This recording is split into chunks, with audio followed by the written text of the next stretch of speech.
우리 시대가 어떤 정점에 와 있는 것 같아요. 그러니까 자본주의 시대의 한계를 우리가 지금 어떤 그 격동으로 맞고 있는 그런 것들을 볼 수가 있습니다. 뉴스를 보면 불안하잖아요. 세계가 혼란에 빠지고 있는 그런 것들을 볼 수가 있습니다. 이게 자본주의의 한계, 미국이 지금 자본주의의 정점인데 불안한 거예요. 경제가 미국에서 불안합니다. 그 불안의 요인이 뭐냐 할 때 어떤 경제의 한계가 온 거거든요. 자연으로 인해서 또 이런 그 정치적인 한계. 옛날에 저희들의 이전 시대까지만 해도 미국이 그 세계를 관리하고 또 분배하고 안보하고 미국을 통해서 세계가 발전한 게 사실이죠. 특히 그 뭐 정치민주화나 이런 그 부유한 세상의 1등 공신은 누가 뭐래도 미국이죠. 그 정도로 미국이 훌륭한 나라고 어떤 상식이 있고 또 세계관이 있고 하나님 정신 사상을 가지고 세계를 리더했던 그런 미국입니다. 이게 아메리칸 역사로 드러난 거죠.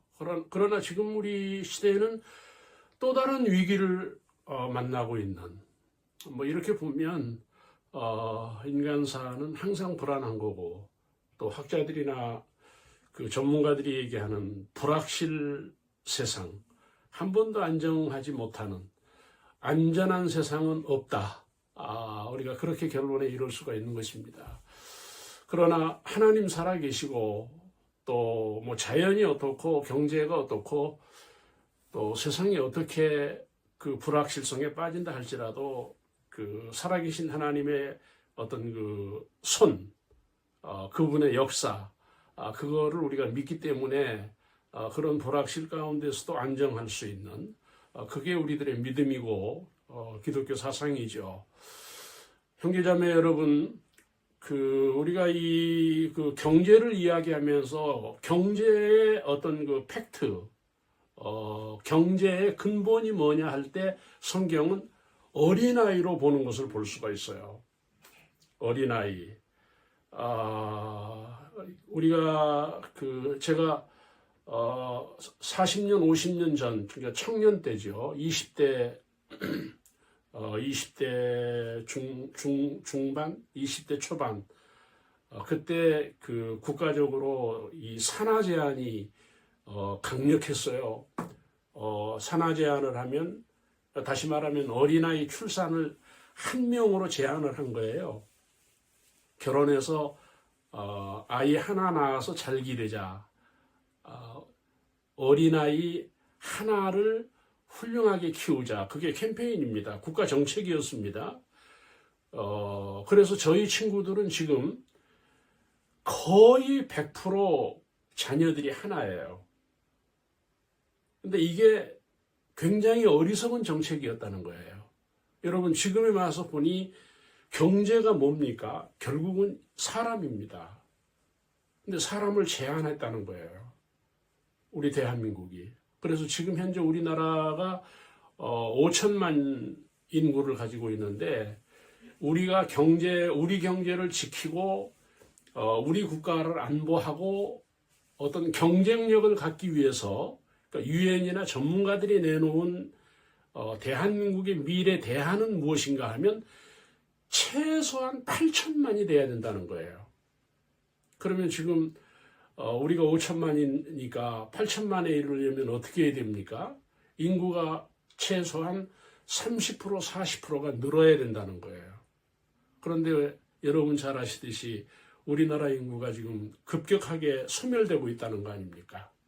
세계에서 첫 번째로 인구 감소가 가장 심한 나라가 된 거예요. 이거는 미래가 어둡다는 겁니다. 미래의 소망이 없다는 거예요. 모두에서도 말씀드린 바가 있는데 일론 머스크 같은 사람은 한국이 지구에서 제1번으로 소멸이 된다는 거예요. 그 원인이 뭡니까? 인구 감소예요. 위기입니다.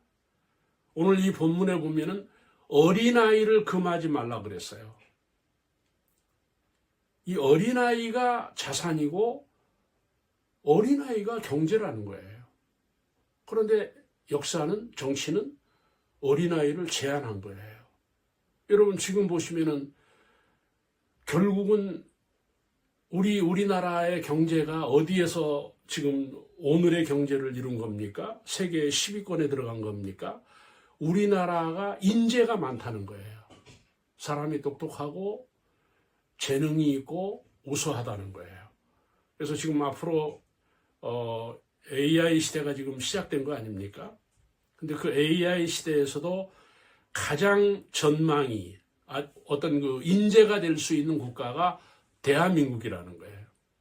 그 정도로 대한민국이 인재가 훌륭하다는 거예요. 사람이 우수하다는 거예요. 그런데 그 우수함 때문에 우리 경제가 일어난 거예요. 그런데 여전히 사람을 괴롭히고 사람이 힘들고 사람이 존중을 받지 못하는, 다시 말하면 사회적으로 사람이 인정을 받는 시대가 돼야 되거든요. 거기서 경제가 일어나는 거고 거기서 정말 국민이 행복한 거잖아요. 사람을 학대하고 사람을 죽이고 사람을 무시하고 사람의 존재를 비웃고 이런, 여러분 미개 국가들 여전히 지금 그 가난 가운데 있는 국가들의 특징이 뭡니까? 어린아이를 천시하는, 어린아이를 무시하는 거예요. 정말 우리는 어떻습니까? 교회가 해야 될 일이 뭐예요? 어린아이를 보호할 수 있는, 어린아이들을 도울 수 있는, 어린아이들의 중요성을 사회에 깨우칠 수 있는 이런 것들이 기독교의 근본 경제의 원리라는 겁니다. 여러분, 지금 여러분 그 소재 때문에 예를 들어서 해토류나 원유 때문에 그린란드 문제, 이란 문제, 우크라이나 문제, 베네수엘라 문제가 다 경제 소재 때문에 지금 전쟁이에요. 근데 진정한 인간 경제의 소재는 사람이라는 거예요. 어린아이라는 거예요. 어린아이가 많으면 국가 미래가 되는 거예요. 어린아이가 많으면 경제 보장이 되는 거예요. 여러분, 정말 하나님의 축복이 뭐예요? 어린아이예요. 그런데 교회가 어린아이에 관심이 없어요.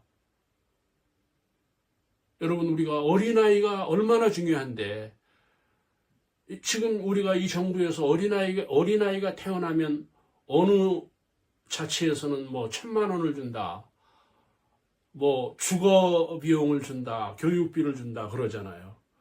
그게 지금 1, 2년 사이에 나타나는 현상이거든요. 그런데 교회는 뭐예요? 여전히 교회만을 위하는, 교회의 부흥만을 꾀하는, 다시 말하면 여전히 교회는 성장 위주에 있는, 다시 결론적으로 말하면 교회는 소경이에요. 미래를 보지 못하는 거예요. 미래에 대한 대안이 없는 거예요. 이게 교회입니까? 이게 기독교입니까?